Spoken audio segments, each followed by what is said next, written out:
Good morning friends, कैसे आप लोग। आशा करता हूं कि आप लोग बहुत अच्छे होंगे। मेरे प्रिय छात्रों, जैसा कि आपको पता है कि कोचिंग में क्यूज प्रतियोगिता का आयोजन कराया जा रहा है और इस प्रतियोगिता में अधिकांश क्वेश्चंस आपके वर्ग से पूछे जाएंगे। अतः जो छात्र छात्रा जिस वर्ग में पढ़ते हैं वे अपने वर्ग के प्रश्नों पर विशेष ध्यान दें, क्योंकि ये सारे प्रश्न आपके परीक्षा में पूछे जाएंगे।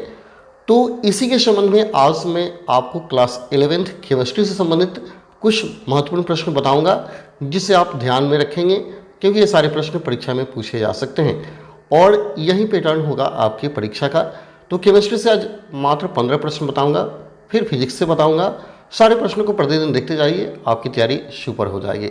चलिए वीडियो को शुरू करते हैं और देख लेते हैं केमिस्ट्री के इस महत्वपूर्ण प्रश्न को।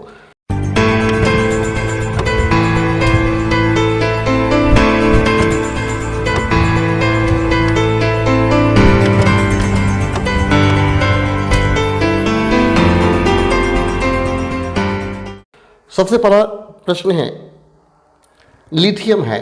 लिथियम क्या है आपको बताना है। ऑप्शन है एक क्षार धातु, एक संक्रमण धातु, धातु और क्षारीय मृदा धातु, या इनमें से कोई नहीं।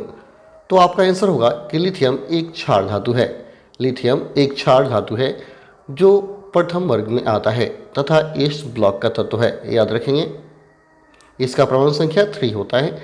लिथियम एलाई परमाणु संख्या कितना हुआ 3, एस ब्लॉक का तत्व है और सेकेंड वर्ग में आता है, प्रथम वर्ग में आता है। ठीक, 1s 2s 1 ओके सेकेंड वर्ग में है।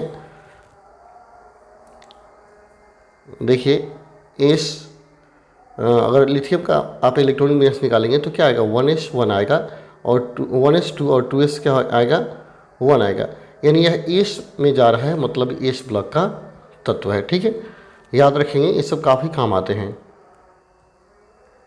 पूछा जा सकता है कि लिथियम किस ब्लॉक का है। ठीक है, मैग्नीशियम Mg दिया गया है, यह किस ब्लॉक में है, एस ब्लॉक में, पी ब्लॉक में, डी ब्लॉक में, या इनमें से किसी में नहीं। तो आप क्या कीजिए, सिंपल सा, जैसे मैग्नीशियम Mg हो गया 12, इसका परमाणु संख्या हो गया, इसका आप इलेक्ट्रॉनिक विन्यास निकालेंगे और देखेंगे अंतिम इलेक्ट्रॉन किस में जा रहा है। तो हम कैसे निकालते हैं इलेक्ट्रॉनिक विन्यास, आपको पता होगा, इलेक्ट्रॉनिक विन्यास पढ़े होंगे। 1s2 ऐसे करते हैं, फिर क्या होता है 2s2 2p6 कितना हुआ 6 4 10, इसके बाद 3s2 कितना हो गया 12। अंतिम इलेक्ट्रॉन किस में गया, एस में गया, अतः मैग्नीशियम एस ब्लॉक का तत्व है। मैग्नीशियम एस ब्लॉक का तत्व है। और देखिए एस में जितना इलेक्ट्रॉन होता है वह उसी वर्ग में होता है, यानी एस ब्लॉक और दूसरे वर्ग का तत्व है। एस में 2 इलेक्ट्रॉन है, दूसरे वर्ग। ठीक है, एस में 1 और 2 वर्ग हैं। ठीक है, तो आपका आंसर होगा ऑप्शन नंबर ए। अगला, वर्ग 13 से 18 तक के तत्व हैं। वर्ग 13 से लेकर 18 तक के तत्वों को क्या कहते हैं। ऑप्शन है एस ब्लॉक के तत्व, पी ब्लॉक के तत्व, डी ब्लॉक के तत्व, या इनमें से कोई नहीं। तो याद रहे, वर्ग 13 से 18 तक के तत्वों को हम लोग पी ब्लॉक का तत्व कहते हैं, जो आवर्त सारणी के दाएं तरफ स्थित है। ऑप्शन बी आपका सही होगा। अगला क्वेश्चन है,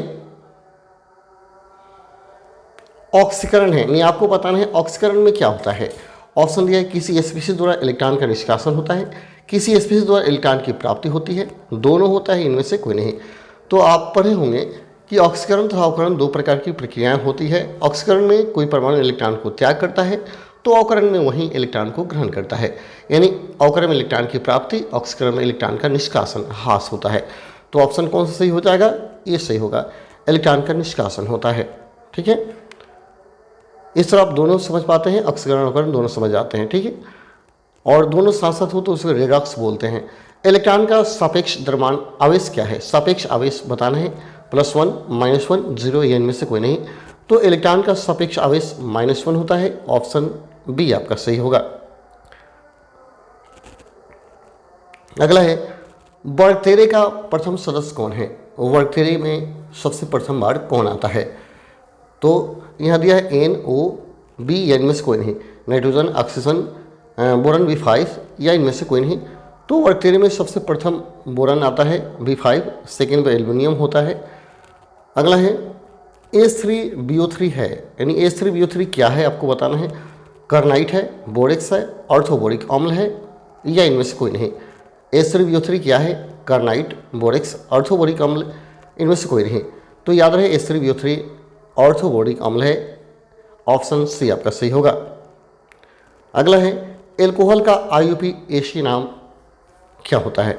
अल्कोहल का IUPAC समूह अनुलग्न क्या है? वहीं जब IUPAC नाम लिखते हैं तो लास्ट में हम क्या लगाते हैं, यही बताना है। एल, ऑल, ओन, इनमें से कोई नहीं, क्या लगाया जाता है?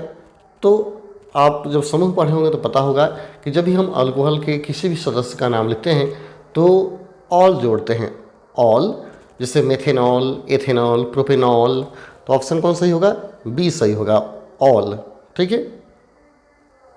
अगला, पोटेशियम के एक मोल में होता है, पोटेशियम के एक मोल में होता है, इसमें से चूज करना है कौन होगा।